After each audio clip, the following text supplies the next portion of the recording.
We're classy, no charades. Payroll baddies, bring your fire, get paid.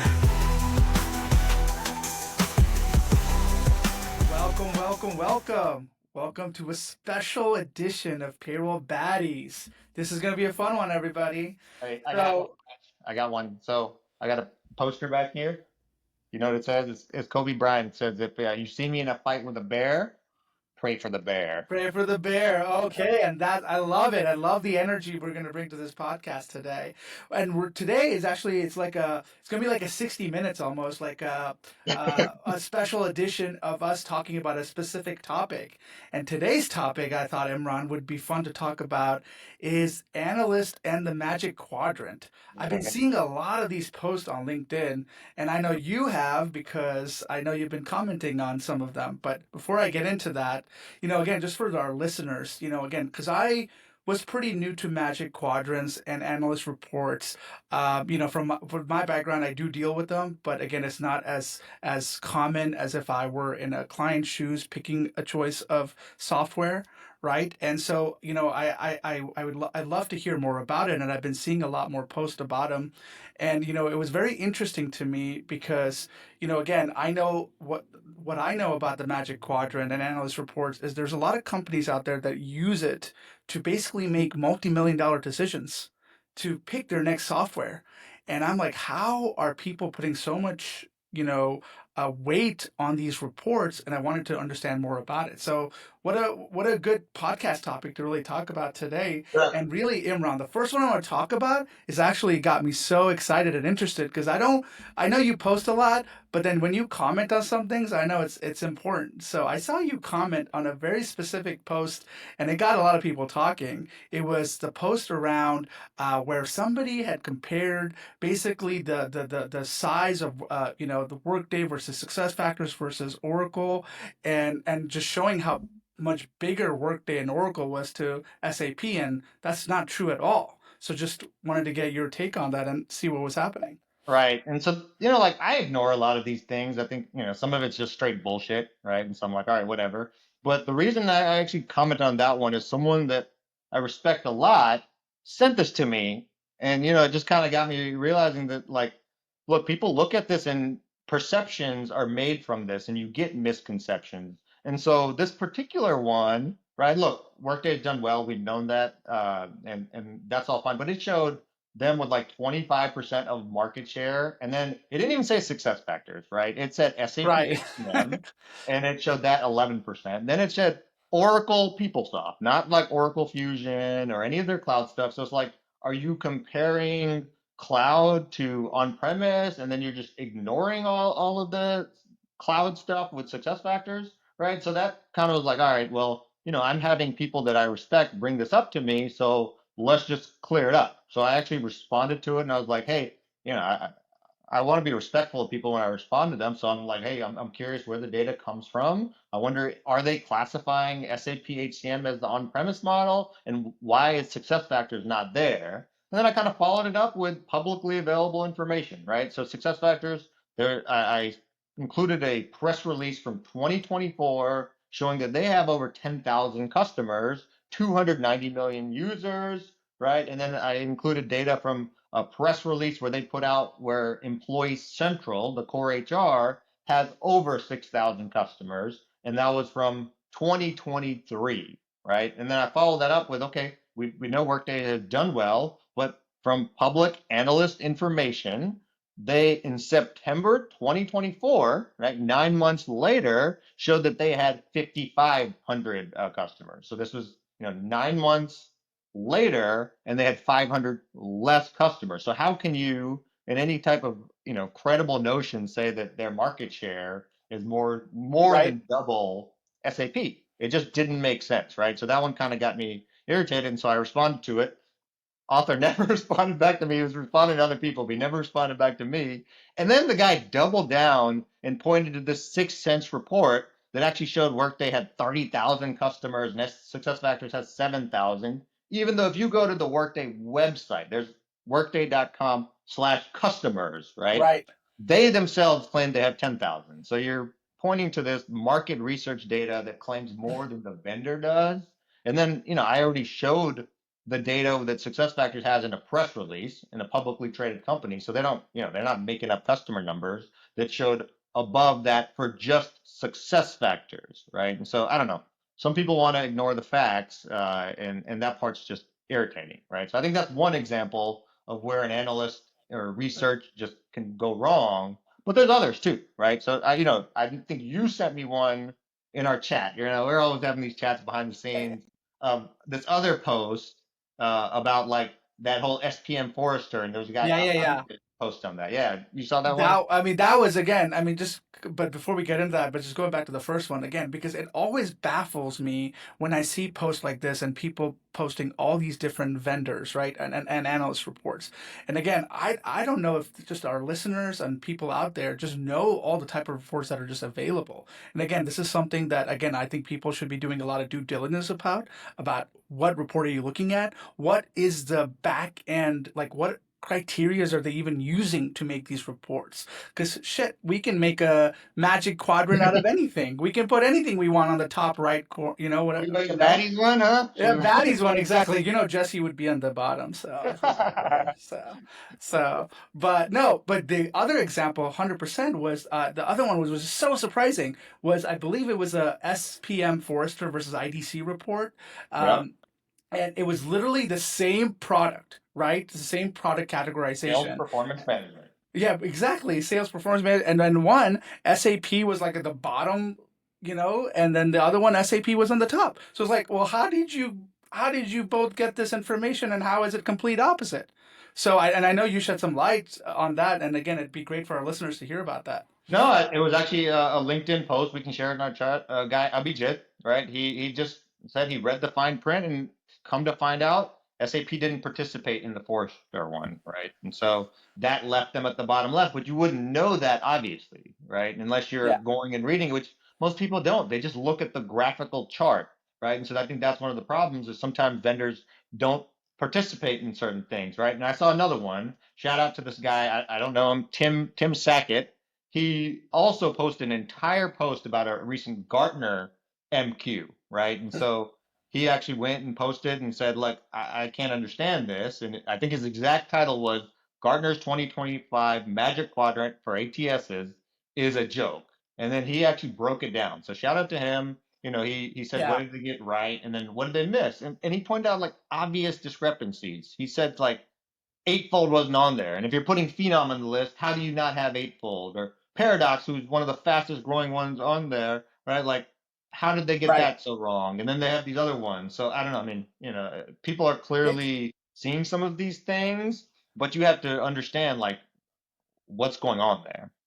Yeah, no, for sure. And it's almost like, again, my only, some of my small interactions that I've had with analyst firms, again, one was, hey, asking us to basically, hey, do you want to pay for our services and then fill out basically information? Now, what they did with that information, I have no idea. But again, as a company who doesn't understand how how are analyst firms getting their information? Is it that they are requesting it from the vendors? Well, how are they getting to know the vendors? What are the criterias they're using to make sure that everybody is they're looking apples to apples, right? And then are they also doing client references to back it up? It's like these are all things were not clear, and I know again there's a lot of people use the word pay for play sometimes and things like that, but just curious to hear your thoughts on what you have seen in the market and you Yeah, know for sure. I mean, you know what? Before we get there, I want to talk about one more thing, right? Like, so we talked about one of like, look, sometimes it's just bad data straight up, right? yeah, Sometimes it might be a vendor not participating, and then, sometimes it also could be the comparison, right? What are we comparing? I saw another one. right, There was this other one for nucleus research, and one success factors was misspelled on there, right? They're like, you're not even getting the vendor's name right. Like you can't. yeah, How are you supposed to trust this? But then when I looked on it, you're literally comparing these enterprise players on the same chart as like these small market ones, right? And so that to me just doesn't make sense. It's not apples to apples. The target buyers aren't the same. The people shopping for them aren't the same. So like, how can you have credibility when you do it that way, right? So I think that's just a different thing that being on the buyer side, you have to look out for right. when you're looking at these. So now I guess going back to your other point of, all right, so some of them have a lot of credibility. Gartner obviously has credibility, and we saw from Tim's post that all right, sometimes they do miss.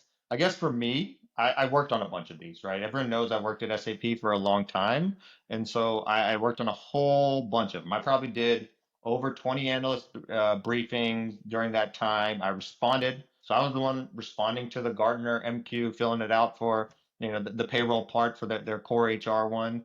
And look, I definitely saw direct incompetence when I worked on that MQ, right? So I'm the one that filled out all these questions, and it was something I put a lot of passion into. I really cared about it, so I put a whole bunch of details into it. So it's actually they come to the vendors like SAP and they give you a questionnaire. So I guess they send it to all the vendors, and you have, I don't know, let's say 100 questions that you have to answer. And then there's part of it is you brief their people. They get customer interviews, they do stuff. So I will say that they're doing a relatively thorough job, and they're having these conversations, assuming you're participating, right? Hmm. But then like I said, I think I saw some direct incompetence. So for many years, payroll wasn't really even mentioned in the report, right? So they included the criteria. I answered all these questions year over year. However, my last year, for whatever reason, they decided to list it as a weakness for SAP. And believe it or not, the verbiage they used was SAP lacks next generation functionality, such as continuous payroll. And I'm not joking with you, Raj. I'm not joking. I'm That's not exaggerating. As soon as I saw that, I remember it to this day. I was at Success Connect when I got this, and in my heart just dropped. I'm like, what is going on here? I went and looked back at my answers, and I'm not kidding you. My first answer to the first question mentioned that SuccessFactors SAP has continuous payroll, right? We right. all know that PCC does that. Yeah. It's literally auditing your payroll, jobs running behind the scenes. So I'm like, how could I not feel like the person who was putting this together was incompetent when you came up with a weakness for a topic, and did you not check row number one in the section? Right? Like my best guess is maybe they did some customer interview where someone mentioned that, but maybe there was just some on-premise customer using SAP's payroll that didn't use PCC. I don't know. I mean, but still, read the report and Right. like, how do you do that? And so then the way that it actually works is if you can't change a weakness. So if they find something factually inaccurate, which is what I said this was, they basically me rewrite it, and I sent it back that SAP lacks advanced functionality such as native earned wage access, right? So I played that game. So I did want to, I had to show weakness, but that was one that we had a very logical rebuttal to, right? So you have vendors that are on your app store to Yeah. do that, and given the global nature of SAP, that was a strategy that just made sense. So I filled out and did these briefings for others, but I think when we get down to it, you have to ask questions about bias with some of them. Yeah. One of them, the CEO who ran this analyst company, was an ex-Oracle guy. And what do you know? Oracle's coming out on top Number on everything, one. right? So, I guess I'm sorry, but I have a hard time seeing some of these reports as credible. And what I would love to see is them just disclose the vendor spend. I don't know if I think you saw it because you sent it to me. But my guy Jerome from Data Scale HR, he posted a brilliant honest Yeah. analyst grid I thought was perfect, right? It had event sponsors in one corner, too big to ignore another, Series A. Like, I don't know. I think that part was No, just so but spot on, right? but exactly like everything you again what you going through that process of what you did when you were at SAP just I mean that kind of for me actually like resonates because in the sense of like I'm like for me it's always been such a black box, right? And I would love to see more clarity around, again, not only the spend, but also the criterias. Now, again, Mhm. maybe in some of the reports now they are putting all that, but hey, your graph, your images, I know like are being used by other people and Sure. vendors, and that's how people are sometimes consuming it. Yes, of course, the company should be paying for the whole report, and I'm sure they're going to go to, but who is really going to be asking those type of questions because if it's not clearly laid out for them, right? So again, all like you said in the beginning, somebody who you like came to you and said, "Hey, look at this graph. Look at how Workday is Yeah, just yeah, killing it." for I sure. mean, that's not really the whole truth, right? And Yeah. And it's funny because, as we were getting ready for this podcast, I thought I would, again, do some of my own research or see some things. And there has been lawsuits out there before with other analyst firms about this certain topic, from vendors saying, hey, we're not getting a fair shake. You're misrepresenting. And you know how, which was so surprising to me, how the analyst firms won the cases is by saying that these reports and these Magic Quadrants are opinions and not facts. And isn't that the crazy truth? I mean, that's what we should be, people should be talking about is if you're really going to make decisions off of it, no, these are just opinions, For right? sure. And not facts. And really, there has to be other mediums that you need to be using, to really gather which is the right software for you. Yeah, and you You know know? what? I want to get back to something you said earlier, Raj. So I saw another post about a guy, Alessio, right? And he actually basically wrote this post saying he was being extorted. It was some learning analyst research company, and they basically came to him and said, "Hey, we would love to interview you about your capabilities," but it was like a package you had to pay to even get interviewed, right? And I think he said it was $20,000 Yeah. to do that. How wild is that? And I think you said you've also been, you Same run thing. a business in services and that sort of thing. You've been solicited for someone to come and Same thing. And again, it was a top analyst firm. Again, I'll name it. It was Gartner, right? Who came and who said again, like, look, do you want to use our services? You want to use this? You'll get to spend time with our analysts. They'll get to know your company, which can then be used for marketing and other things. And right. I'm assuming, and again, if somebody else knows better, let me know.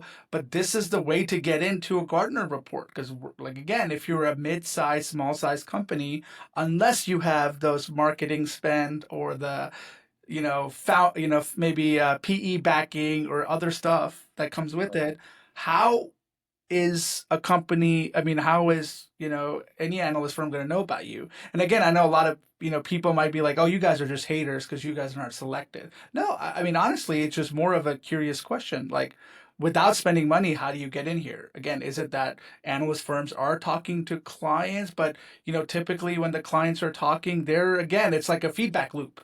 They're seeing the Magic Quadrant. They're potentially only talking to the the top the vendors that are on there, and then we're not getting any of the disruptors in there, right? And again, that was very clearly laid out in that recruiting one, and there Of where course, you're yeah. not. I mean, so I don't know. It's hard, to find a lot of credibility when it's that aggressively pay to play, right? I mean, Yeah. look, my guy Pete Tiliaco is one of the best analysts I've ever spoken to, and I appreciate him because since the day I met him, I was working at SAP. He was an analyst, and look, like I said, I've done a lot of these analyst views, and there's a lot of ego there. I think Pete stood out to me. He never had an ego, nicest guy I met, and then he knew his shit, right? Right. And so that's why I just got along with him from day one. And like we've always talked about, we're gonna have him on the We got to podcast. have him on the podcast. That's Yeah, good. for sure. So there's a lot of really good analysts out there, right? Yeah. No doubt about that. A lot of good research out there.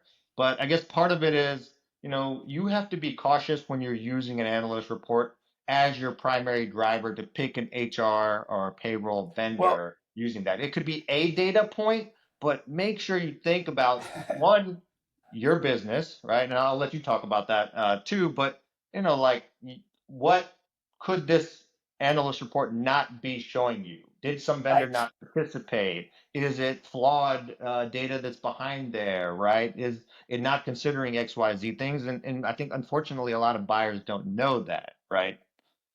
No, that makes sense. And again, like I go back to, something I had mentioned, I think many podcasts ago about like, again, it's so curious. It's so interesting to me to find out when a client or sorry, a company that is, an SAP shop for, let's say finance, their, all their ERP system, but Yeah. then because, they pick Workday and sometimes you hear, oh, well, they're the leader in, in this Magic Quadrant, blah, blah, blah, blah, blah.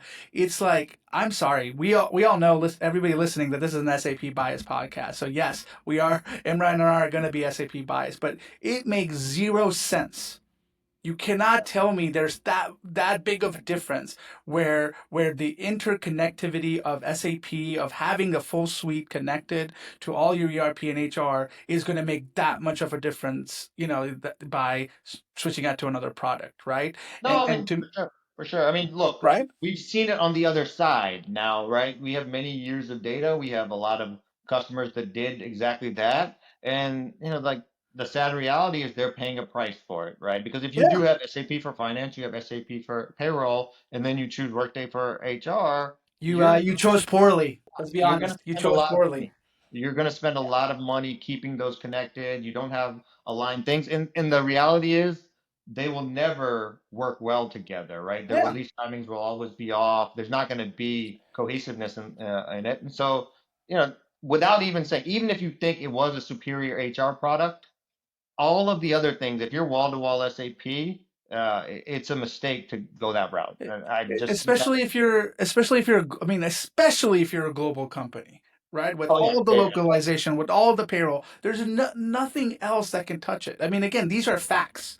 These are not Right. just biases. These are facts, Yeah, right? SAP, from a globalization standpoint, right? I think this is one of those things that is difficult during the sales process to really articulate, right? Because if you're global, I think using any other vendor, if you're a large enterprise company other than SAP, is a mistake, right? You're gonna have to spend so much time, effort, money to localize those countries, the specific details of them, and then you're gonna have to maintain those as well. SAP spends a ridiculous amount of money on localization, and then on top of that, if you do go with another vendor, right? I don't even care who it is, but you're going to handicap yourself when it comes to your global payroll for all these other Right. countries too, right? Because with SAP, you just have more options. So, like, I think these analyst reports sometimes are overrated from that standpoint, but you have to consider the intricacies of your business, right? Are you an SAP shop? Are you global? Those very much lean in favor of then choosing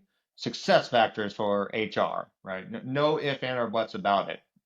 So yeah, that's how I feel, and no one's going to change my mind. No, I love it. I love it. And what a fun conversation. Maybe we should wrap it up, Imran. What do you think? Maybe what are some parting words you can leave our audience?